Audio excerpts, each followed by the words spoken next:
তো আজকে আমরা যেটা স্টার্ট করব সেটা হলো সিঙ্গেল কলাম ক্যাশবুক। লাস্ট ক্লাসে আমরা দেখেছিলাম ক্যাশবুক কি, ক্যাশবুক কয় প্রকার এবং কী কী, এবং ক্যাশবুক কেন অ্যাপ্লিকেবল করব, ক্যাশবুক করাটা কেন দরকার, এবং এর অ্যাডভান্টেজেস অ্যান্ড ডিসঅ্যাডভান্টেজেস, এই দুটো জিনিস আমরা দেখেছিলাম। তো আজকে স্টার্ট করবো আমরা সিঙ্গেল কলাম ক্যাশবুক।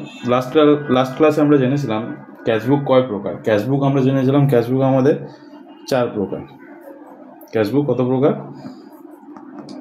ক্যাশবুক আমাদের 4 প্রকার। কি কি? একটা হচ্ছে সিঙ্গেল কলাম, একটা হচ্ছে আমাদের ডাবল কলাম, একটা হচ্ছে আমাদের ট্রিপল কলাম, আর একটা হচ্ছে পেটি ক্যাশবুক। তাহলে ক্যাশবুক কত প্রকার? আমাদের 4 প্রকার। কি কি? Single column cashbook, double column cashbook, triple column cashbook, পেটি ক্যাশবুক। তো আজকে যেটা শুরু করব সেটা হচ্ছে আমরা single column cashbook. Single column cashbook কি, সিঙ্গেল কলাম ক্যাশবুক কেন করব, এর বেনিফিট কি, এর অ্যাডভান্টেজেস কি, সেগুলো আজকে আমরা জানবো। ফার্স্ট জানবো what is single column cashbook. Single column cashbook কি? সিঙ্গেল কলাম ক্যাশবুক হলো basic cashbook with only one column for cash. একটা নর্মাল ক্যাশবুক যেখানে কি থাকবে, অনলি একটাই কলাম থাকবে, সেটা কিসের কলাম থাকবে? Cash column. Records only cash receipt and payment. Only receipt আর পেমেন্টের এন্ট্রি করা হবে। কিসের করা হবে? Only receipt and payment. Only receipt and পেমেন্টের এন্ট্রি করা হবে। নো ব্যাংক আর নো ডিসকাউন্ট কলাম। কোনো ব্যাংক কলাম বা কোনো ডিসকাউন্ট কলাম কিচ্ছু থাকবে না। Only single column, only cash column থাকবে। তাহলে সিঙ্গেল কলাম ক্যাশবুক কি? সিঙ্গেল কলাম ক্যাশবুক হলো অনলি বেসিক ক্যাশবুক যেখানে কি করা হয় না, অনলি ক্যাশটাকে ক্যাশ কলাম থাকে, অনলি ক্যাশ রিলেটেড ট্রানজ্যাকশন। কি related transaction? Cash related transaction. না হি ব্যাংক, না হি ডিসকাউন্ট কলাম, কিচ্ছু না। অনলি ক্যাশের যা লেনদেন হবে শুধু সেই ট্রানজ্যাকশনটাই আমার আসবে। সেকেন্ড পয়েন্ট কি বললাম? সেকেন্ড পয়েন্ট বললাম record only cash receipt and payment. যেটা আসবে এবং যেটা যাবে, মানে পেমেন্ট, রিসিপ্ট আর পেমেন্ট দুটো এন্ট্রি হবে। রিসিপ্ট হওয়া মানে কি? রিসিপ্ট হওয়া মানে ডেবিট আর পেমেন্ট মানে ক্রেডিট। অনলি ক্যাশবুকে রিসিপ্ট আর পেমেন্ট এন্ট্রি হবে এবং এর মধ্যে কি থাকবে না, no bank or discount columns included. কোনো ব্যাংক বা ডিসকাউন্ট কলাম থাকবে না, অনলি ক্যাশ কলাম থাকবে। কি থাকবে? অনলি ক্যাশ কলাম থাকবে। ক্লিয়ার?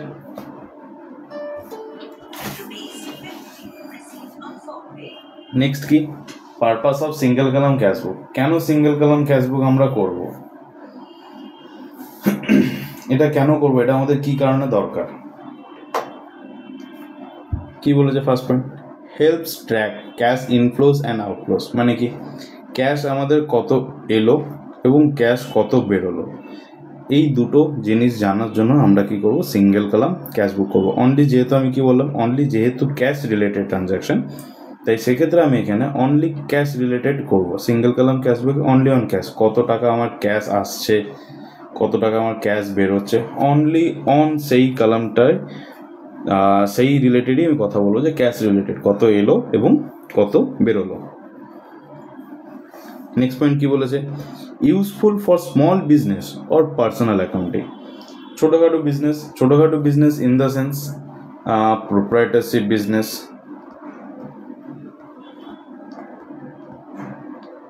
ছোটোখাটো business means proprietorship business.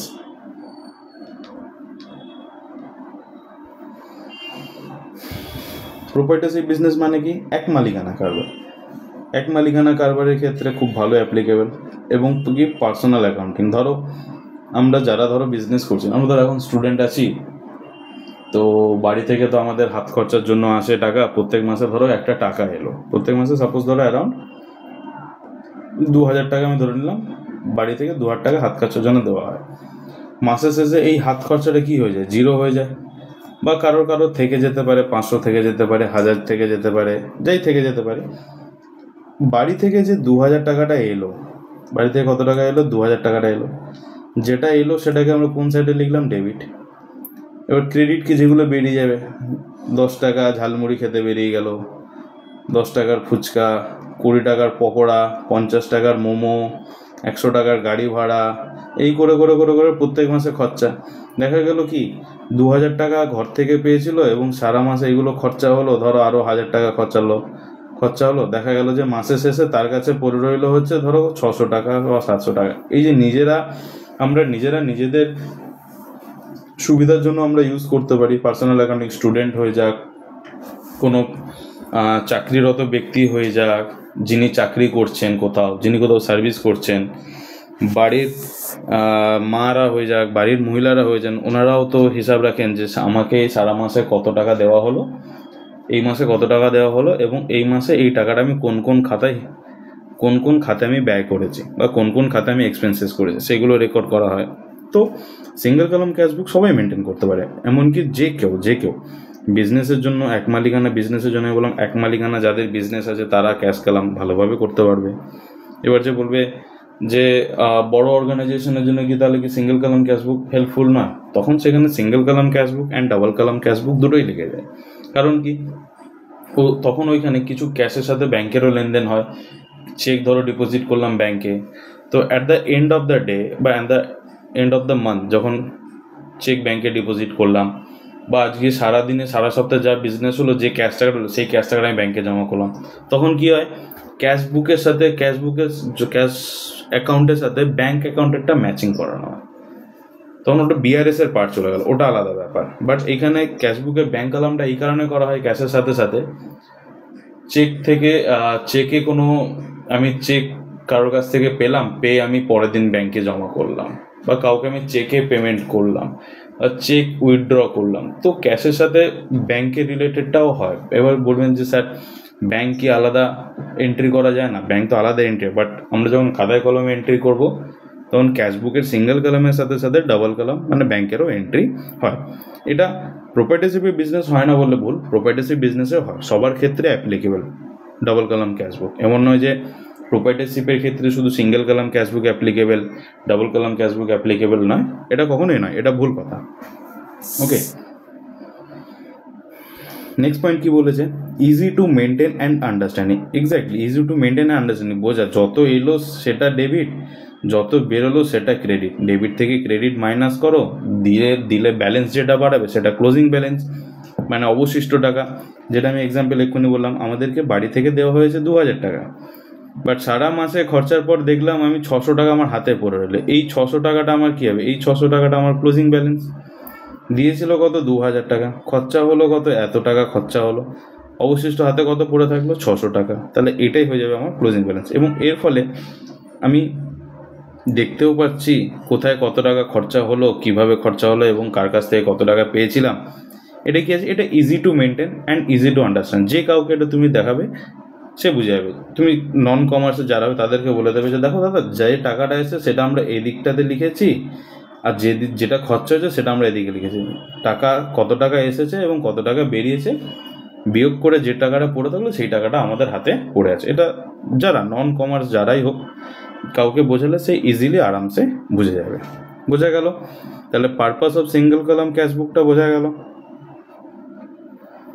Format of single column cashbook, format of single column ক্যাশবুকটা কীরকম? অ্যাজ ইট ইজ, আমরা যখন লেজার করতাম, লেজারে যেরকম ক্যাশবুকের ফরম্যাট হতো, লেজারে যেরকম ক্যাশ অ্যাকাউন্টের ফরম্যাট হতো, জাস্ট অ্যাজ ইট ইজ ওরকমই ফরম্যাট হবে। কীরকম ফরম্যাট হবে?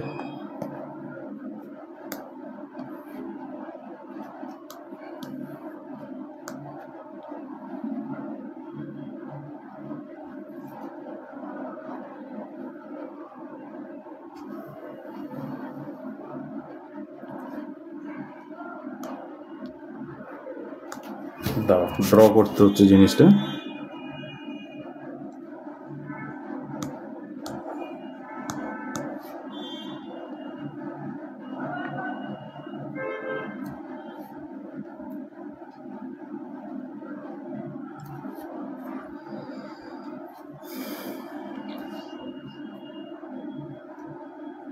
একটু বাঁকা টেরা হচ্ছে দাগ।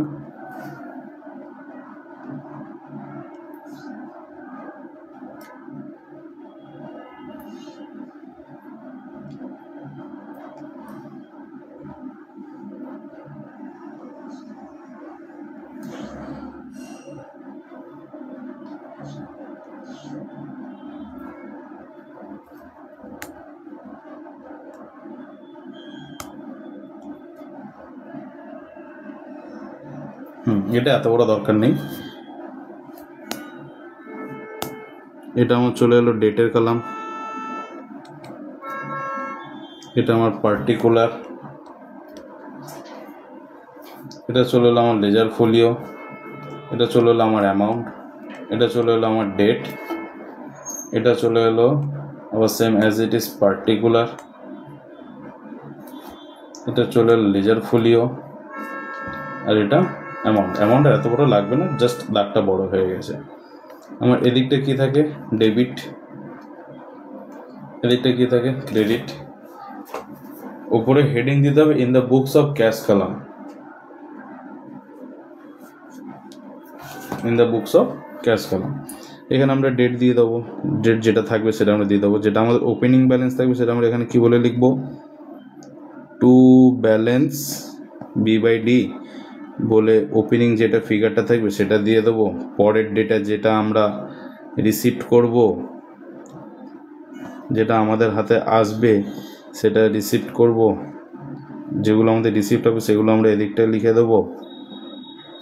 অ্যান্ড ধরো, এবং সেম কিছু ডেটে ধরো এক্সাম্পল দিলাম 20 তারিখে আমার কিছু পেমেন্ট হয়েছে, পেমেন্ট মানে খরচা হয়েছে, সেটাকে আমি পেমেন্ট বলে লিখলাম। খরচাগুলো হয়েছে কিছু টাকা, আবার ধরো কিছু টাকা বেরিয়েছে, তো কিছু টাকা খরচা চলে যাওয়ার পরে আমি কি দেখছি? Month end. আমি এখানে মান্থ এন্ডে ক্যালকুলেশন করছি। তো মান্থ এন্ডে আমার কাছে যেটা পড়ে থাকবে সেটা আমার কি হয়ে যাবে? By balance B/D। এটা চলে এলো ডেবিটের টোটালটা, সেটা ক্যারি ফরওয়ার্ড হবে এখানে, এবং এইটা থেকে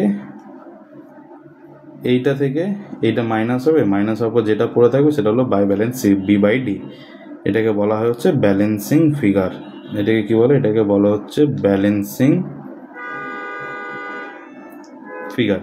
এই ব্যালেন্স এইটা হয়ে গেল মান্থ এন্ডে। যদি এটাকে নেক্সট মান্থের জন্য আসে তাহলে কি হবে? ক্যারি ফরওয়ার্ড হয়ে যাবে নেক্সট মান্থে আবার ওপেনিং ডেটে 1/5/2025। এই যে ক্লোজিংটা সেটা এখানে তোমার কি হয়ে যাবে? ওপেনিং বলে আবার হয়ে যাবে। কি বলে আসবে? To balance B/D। বুঝা গেল? এই হলো পার্টিকুলার ফরম্যাট আমাদের সিঙ্গেল কলাম ক্যাশবুক। যেরকম ছিল আমাদের ক্যাশ লেজার সেরকম সিঙ্গেল কলাম ক্যাশবুকের ফরম্যাট। ডেবিট দিকটা হচ্ছে আমাদের রিসিপ্ট, ক্রেডিট দিকটা হচ্ছে আমাদের পেমেন্ট। কি বললাম? বোঝা গেল? যা রিসিভ করব সব আমার ডেবিট দিক, যা পেমেন্ট করবো সব আমার ক্রেডিট দিক। ডেবিট দিকে টোটাল থেকে ক্রেডিট দিকে মাইনাস করলে যে ব্যালেন্সটা পড়ে থাকে এটাকে বলে ব্যালেন্সিং ফিগার, ক্লোজিং ব্যালেন্স। সেটা আবার তার পরের ডেটে বা পরের মান্থের ডেটে সেটা কি হয়ে যায়? আমার ওপেনিং ব্যালেন্স। ওকে, ক্লিয়ার? নেক্সট কি বলেছে? Formula of the balancing. সেই একই, closing balance equal to opening balance plus total receipt minus payment. Closing balance আমি তাই করেছিলাম না? ওপেনিং ব্যালেন্স, এই যে এটা যেটা হচ্ছে, এই যে এইখানে দেখো, এই ছোটোগুলো আমি জিনিসটা দেখা যাবে।